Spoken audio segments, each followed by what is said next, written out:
Assalamualaikum warahmatullahi wabarakatuh. Perkenalkan, kami dari kelompok 3 yang beranggotakan. Yang pertama, Elsa Putri dengan NIM 172. Yang kedua, Rizka Rahma dengan NIM 203. Yang ketiga, Fahira Febriana dengan NIM 204. Yang keempat, Sinta Wahyuning Tias dengan NIM 207. Dan yang kelima, Muyasaroh dengan NIM 226. Di sini kami akan mempresentasikan hasil dari analisis kami, yaitu PT Astra International Tbk. Deskripsi perusahaan. PT Astra International Tbk merupakan salah satu perusahaan konglomerasi terbesar dan paling berpengaruh di Indonesia. Berdiri sejak tahun 1957 di Jakarta oleh William Suryajaya dan rekan-rekannya. Astra telah berkembang menjadi grup usaha multinasional dengan lebih dari 240 anak perusahaan dan 160.000 karyawan di seluruh Indonesia. Sebagai perusahaan publik dengan kapitalisasi pasar besar di Bursa Efek Indonesia, Astra dikenal menjunjung tinggi prinsip good corporate governance serta memiliki komitmen kuat terhadap keberlanjutan. Komitmen ini diwujudkan melalui 3 pilar utama keberlanjutan, yaitu ekonomi, sosial, dan lingkungan, atau triple bottom line. Astra juga aktif menjalankan tanggung jawab sosial perusahaan melalui berbagai program seperti Astra untuk Indonesia Sehat, Cerdas, Hijau, dan Kreatif, yang mencakup bidang pendidikan, lingkungan, kesehatan, dan pemberdayaan masyarakat. Dengan kontribusi nyata tersebut, Astra menjadi mitra strategis pemerintah dan masyarakat dalam mendukung pembangunan ekonomi nasional. Selanjutnya, ada 7 lini bisnis utama Astra. Yang pertama ada otomotif, yaitu EPM dan distributor merek seperti Toyota, Daihatsu, Isuzu, BMW, Honda, dan lain-lain. Lalu yang kedua ada jasa keuangan, yaitu pembiayaan, asuransi, dan perbankan. Contohnya seperti ACC, Viv Group, Asuransi Astra, dan Bank Permata. Lalu yang ketiga ada alat berat, pertambangan, dan energi. Contohnya seperti unit tractor, PAMA, energi surya, dan gas. Yang keempat ada agribisnis, yaitu kelapa sawit berkelanjutan melalui Astra Agro Lestari Tbk.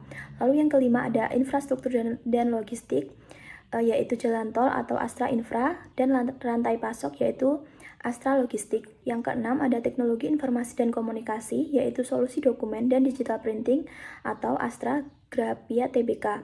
Yang ketujuh ada properti, yaitu pengembangan hunian dan komersial modern atau Menara Astra dan Anandamaya Residence. Visi dan misi PT Astra International Tbk. Visi menjadikan perusahaan yang memiliki tanggung jawab sosial dan ramah lingkungan, serta menjadi kebanggaan bangsa Indonesia. Untuk mewujudkan visinya, Astra menjalankan misi utama yang tertuang dalam panduan nilai perusahaan, yang dikenal dengan Catur Dhamma Astra, yaitu yang pertama, menjadi milik yang bermanfaat bagi bangsa dan negara. Yang kedua, memberikan pelayanan terbaik kepada pelanggan. Yang ketiga, menghargai individu dan membina kerjasama. Yang keempat, senantiasa berusaha mencapai yang Selanjutnya, analisis eksternal makro PT Astra International Tbk. 1. Faktor politik dan regulasi. Peluang, pemerintah mendorong investasi, manufaktur dalam negeri, dan hilirisasi industri. Astra berpeluang berkuat produksi lokal. Insentif kendaraan listrik dan transisi energi membuka peluang Astra mengembangkan produk ramah lingkungan. Ancaman, perubahan regulasi impor dan lokal konten dapat meningkatkan biaya produksi. Persyaratan ISG dan regulasi lingkungan yang ketat menambah kompleksitas operasional. Kedua, faktor ekonomi. Peluang, pertumbuhan ekonomi Indonesia kurang lebih 5% mendorong penjualan kendaraan, alat berat, dan pembiayaan otomotif. Kelas menengah tumbuh dan urbanisasi meningkat, sehingga dapat memperluas pasar otomotif dan layanan keuangan. Ancaman, fluktuasi nilai tukar dan suku bunga tinggi menekan margin dan minat beli. Perlambatan ekonomi global menurunkan permintaan kendaraan dan alat berat. 3. Faktor sosial dan demografi. Peluang populasi muda dan urbanisasi tinggi meningkatkan kebutuhan mobilitas. Digitalisasi gaya hidup membuka ruang bagi layanan otomotif dan finansial digital Astra. Ancaman, pergeseran preferensi ke kendaraan ramah lingkungan menuntut inovasi cepat. Ketimpangan pendapatan dapat menekan daya beli kendaraan baru. Yang keempat, faktor teknologi. Peluang, tren kendaraan listrik, hibrid, dan IoT memberi peluang Astra menjadi pionir inovasi. Digitalisasi manufaktur dan layanan pelanggan meningkatkan efisiensi. Ancaman, ketertinggalan dalam adopsi teknologi EV atau otomasi bisa mengurangi daya saing. Investasi teknologi tinggi dengan adopsi pasar yang lambat menambah risiko finansial. Yang kelima, faktor lingkungan dan keberlanjutan. Peluang, target net zero emission membuka pasar produk ramah lingkungan. Fokus ISG, environment, sosial, dan governance meningkatkan reputasi dan daya tarik investor. Ancaman, biaya tinggi untuk kepatuhan lingkungan, limbah, audit ISG, sertifikasi. Dampak perubahan iklim atau bencana alam pada operasi dan rantai pasok. Yang keenam, faktor hukum dan regulasi atau legal. Peluang, sistem perizinan dan regulasi bisnis yang makin transparan mempermudah ekspansi. Ancaman, perubahan regulasi pajak, kepemilikan asing, dan perlindungan konsumen menambah beban operasional. Penegakan hukum lingkungan dan tenaga kerja makin ketat, risiko sanksi reputasional tinggi. Selanjutnya, analisis eksternal mikro atau analisis industri PT Astra International Tbk menggunakan model Porter's Five Forces. 1. Persaingan antar perusahaan, rivalry among competitors. Persaingan di industri otomotif Indonesia sangat tinggi, dengan Astra bersaing melawan merek besar seperti Honda, Mitsubishi, Suzuki, dan Hyundai. Inovasi produk, efisiensi bahan bakar, serta digitalisasi pemasaran menjadi kunci utama dalam mempertahankan daya saing. Dampak, persaingan ketat menekan margin keuntungan, sehingga Astra perlu terus berinovasi dan memperkuat pelayanan pelanggan. 2. Ancaman pendatang baru, threat of new entrants. Industri otomotif memiliki hambatan masuk yang tinggi karena membutuhkan modal besar, teknologi canggih, dan jaringan distribusi luas. Loyalitas merek yang kuat juga menghalangi pemain baru. Dampak, ancaman pendatang baru rendah memberikan posisi aman bagi Astra untuk mempertahankan pangsa pasarnya. 3. Ancaman produk pengganti, threat of substitutes. Transportasi umum, ojek online, dan kendaraan listrik mulai menjadi alternatif. Namun, mobil pribadi masih dianggap kebutuhan utama di banyak wilayah Indonesia. Dampak, ancaman substitusi sedang. Astra perlu beradaptasi dengan tren kendaraan ramah lingkungan. 4. Kekuatan tawar pembeli, bargaining power of buyers. Konsumen kini memiliki banyak pilihan dan akses informasi, membuat mereka lebih kritis dalam membeli. Astra harus meningkatkan kualitas layanan dan program promosi untuk menjaga loyalitas pelanggan. Dampak, kekuatan pembeli tinggi, menuntut Astra lebih menjaga kepuasan dan inovasi produk. 5. Kekuatan tawar pemasok, bargaining power of suppliers. Astra memiliki jaringan pemasok luas, namun harga bahan baku global dan krisis chip dapat mempengaruhi produksi. Dampak, kekuatan pemasok sedang. Astra perlu menjaga hubungan baik dan efisiensi rantai pemasok. Selanjutnya ada analisis internal dari PT Astra International Tbk yang bertujuan untuk menilai kekuatan dan kelemahan internal Astra dalam menghadapi dinamika industri otomotif dan bisnis pendukungnya. Hasil IV menunjukkan total skor 2,83 hingga 4,0 yang menunjukkan kondisi internal sangat kuat dan efektif. Karena Astra mampu memanfaatkan peluang dan mengantisipasi ancaman secara baik. Lalu, Astra juga memiliki kekuatan utama, yaitu diversifikasi bisnis luas, yaitu otomotif, keuangan, alat berat, agribisnis, dan lain-lain. Juga ada brand image kuat sebagai market leader otomotif di Indonesia. Selanjutnya ada jaringan distribusi dan layanan purna jual luas di seluruh Indonesia. Juga mempunyai dukungan keuangan kuat dan akses modal besar. Lalu ada SDM berpengalaman dan adaptif terhadap perubahan. Selanjutnya ada transformasi digital dan kemitraan strategis global. Selanjutnya, analisis internal dari opportunities peluang. Yang pertama ada diversifikasi usaha yang luas dan stabil, citra merek global yang kuat, jaringan distribusi dan layanan pelanggan yang luas, juga memiliki dukungan keuangan dan SDM yang kompeten, lalu memiliki inovasi digital dan kolaborasi strategis. Selanjutnya ada ancaman, ketergantungan tinggi pada sektor otomotif, biaya operasional dan koordinasi kompleks, persaingan ketat dengan produsen global, keterlambatan inovasi kendaraan listrik, lalu ada risiko nilai tukar dan birokrasi internal. Dengan skor 2,83, Astra memiliki posisi internal yang kuat, perlu mempercepat transformasi digital, pengembangan kendaraan hijau, dan mengurangi ketergantungan otomotif untuk menjaga daya saing jangka panjang. Baik, selanjutnya ada analisis SWOT dari PT Astra International Tbk yang memiliki stage atau kekuatan, visi misi yang jelas, selalu ada struktur organisasi dan audit internal yang efektif, sistem digital mendukung keputusan, juga ada produksi efisien yang mutu terjaga, lalu ada arus kas yang stabil dan laporan keuangan yang rapi, juga ada pemasaran dan segmentasi pasar tepat sasaran. Lalu ada memiliki weakness atau kelemahan, yaitu transparansi audit yang belum optimal, pelatihan digital belum merata, anggaran R&D terbatas, kapasitas produksi terbatas, lalu ada software akuntansi yang belum optimal, dan juga penetapan harga belum kompetitif. Selanjutnya ada opportunities atau peluang, yaitu tren digitalisasi dan otomasi industri, lalu ada permintaan pasar dan ekspansi ASEAN, tren kendaraan listrik dan green industry. Selanjutnya ada threats atau ancaman, yaitu persaingan ketat dan fluktuasi ekonomi, juga ada regulasi yang ketat dan perubahan teknologi yang cepat.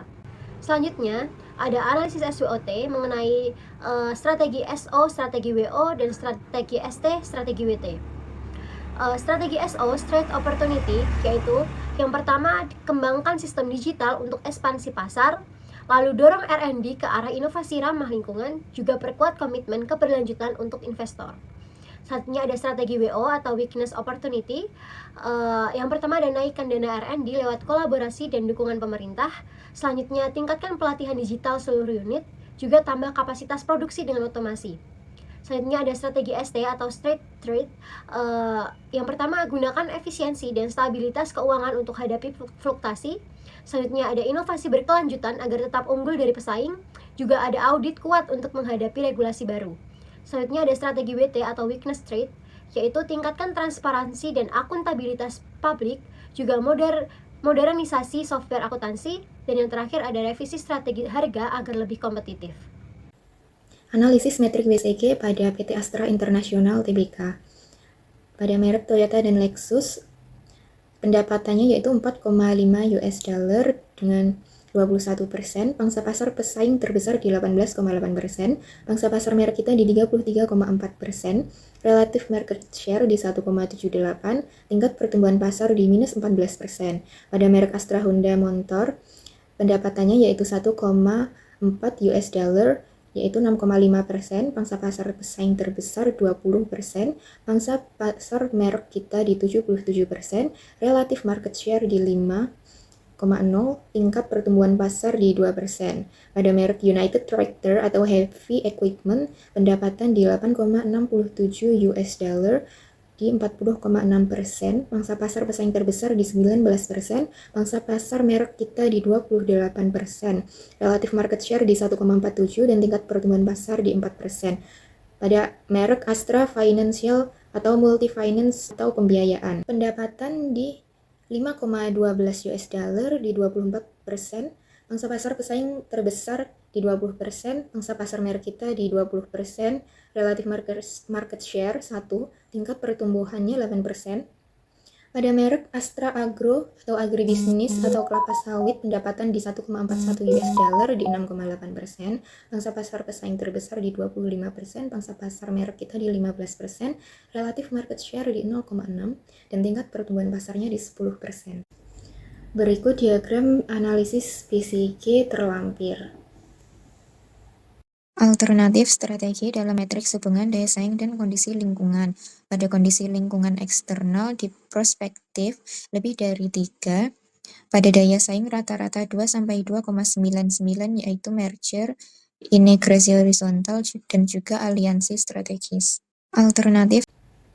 Alternatif strategi PT Astra International Tbk. Yang pertama, integrasi vertikal, yaitu memperkuat rantai pasok dengan mengembangkan unit pendukung di bidang komponen dan logistik. Yang kedua, diversifikasi produk, yaitu mengembangkan lini bisnis baru di sektor kendaraan listrik dan teknologi digital otomotif. Yang ketiga, aliansi strategis, yaitu bekerja sama dengan perusahaan global untuk inovasi teknologi dan ekspansi pasar internasional. Yang keempat, stabilisasi dan efisiensi, yaitu optimalisasi biaya operasional melalui digitalisasi proses bisnis dan manajemen rantai pasok. Selanjutnya, kami akan membahas strategi terpilih yang paling sesuai untuk PT Astra International berdasarkan hasil analisis internal dan eksternal perusahaan. Yang pertama, integrasi ke depan. Strategi ini berfokus pada memperkuat hubungan dengan distributor dan memperluas kontrol terhadap rantai distribusi. Astra memiliki keunggulan karena didukung sumber daya manusia yang kuat dan sistem produksi yang stabil. Jadi, strategi ini bisa meningkatkan efisiensi dan margin keuntungan. Yang kedua, ada integrasi ke belakang. Integrasi ke belakang yaitu memperkuat hubungan dengan pemasok. Tetapi karena pasokan komponen otomotif saat ini sudah terkelola dengan baik melalui jaringan global Astra, strategi ini tidak menjadi prioritas utama.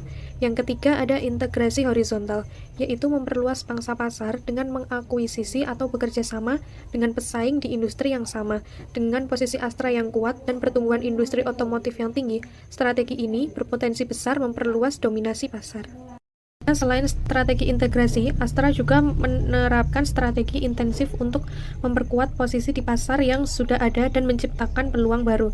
Yang pertama, penetrasi pasar. Strategi ini cocok karena pasar otomotif Indonesia belum jenuh dan tingkat penggunaan pelanggan masih bisa ditingkatkan. Astra juga bisa memanfaatkan loyalitas pelanggan dan skala ekonomi besar untuk memperkuat daya saing. Yang kedua, ada pengembangan pasar. Astra memiliki jaringan distribusi luas dan sumber daya kuat, jadi bisa memperluas jangkauan ke wilayah atau segmen baru. Ada juga peluang dari area yang selama ini digarap maksimal. Yang ketiga, ada pengembangan produk. Dengan kemampuan riset dan inovasi yang kuat, Astra bisa terus menciptakan produk baru atau memperbarui yang lama agar tetap relevan dengan kebutuhan pasar. Strategi ini sangat penting mengingat persaingan otomotif yang semakin ketat.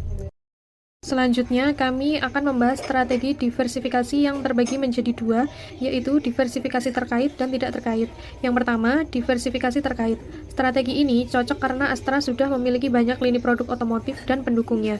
Dengan menambah produk yang masih berhubungan, misalnya di bidang komponen, teknologi kendaraan listrik, atau layanan purna jual, Astra bisa memperluas pasar tanpa keluar dari industri lainnya.